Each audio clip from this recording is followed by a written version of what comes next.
Welcome to Royal Botanical Gardens. My name is Corrine Davidson-Taylor and I'm the Education Officer here at Royal Botanical Gardens doing interactive virtual programs to learners of all ages. But today I'm here to talk about monarchs, one of my favorite topics.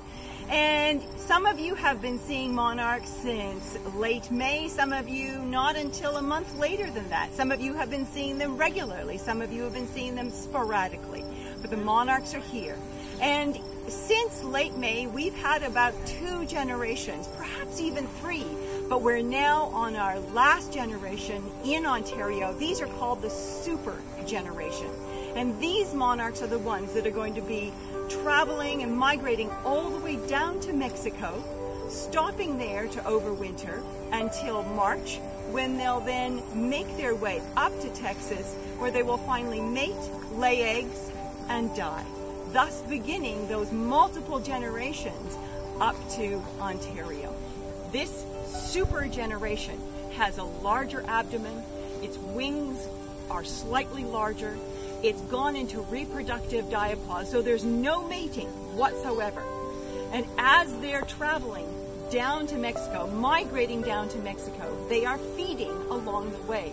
And that's where you come in, because there are things that you can do in your garden that are going to help support this super generation to give them the nectar that they need in order to make this journey.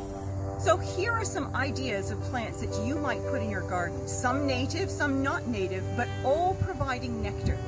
I have to put a little caveat in that I actually prefer native plants because they support a wide range of insects.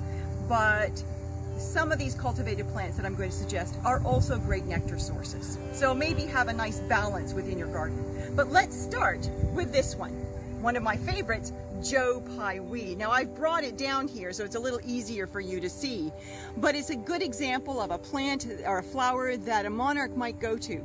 It's got a place where it can sit. It's got tubular flowers, so longer flowers so that long proboscis can get in there and they can get the nectar that they need. It's also one of the colors that monarchs tend to go to. The purples, the pinks, the yellows, the orange-hued flowers are very attractive to monarchs. And behind this goldenrod, which will flower soon, is echinacea. And you can see there's a little sweat bee trying to get nectar. Every so often it will come there. But this is a very other popular plant with monarchs as well as other pollinators because they can land on it and dip their tongue into the nectar source. Apart from the pink and purple hued flowers, monarchs also tend to go to yellow, orange hued flowers, and goldenrod is a great example of one of our late fall flowering plants that monarchs will go to feed on. It's that landing platform. They can get the nectar they need, but you can also see that it's very busy with all sorts of other pollinators. And another plant that will flower even later, or possibly at the same time, is this one right here. You can't see any flowers right now, but this will be New England aster with its beautiful purple flowers and orange centers. So you're looking at Brazilian verbena, a non-native plant, but still a very good nectar source for pollinators. And one of those pollinators we've been talking about is monarchs. And monarchs love to come to this plant. And if you come to Royal Botanical Gardens, come to the Rose Garden, where you will be guaranteed to see some monarchs feasting on the nectar of the Brazilian verbena. So all the plants I've shown you, both the native and non-native plants, are here at Hendry Park. They're also at Rock Garden and other gardens here as part of Royal Botanical Gardens. The last one I'm going to show you is the butterfly bush. Now it's not a native plant, but it is an excellent nectar source for monarchs that fueling up on their way down to Mexico.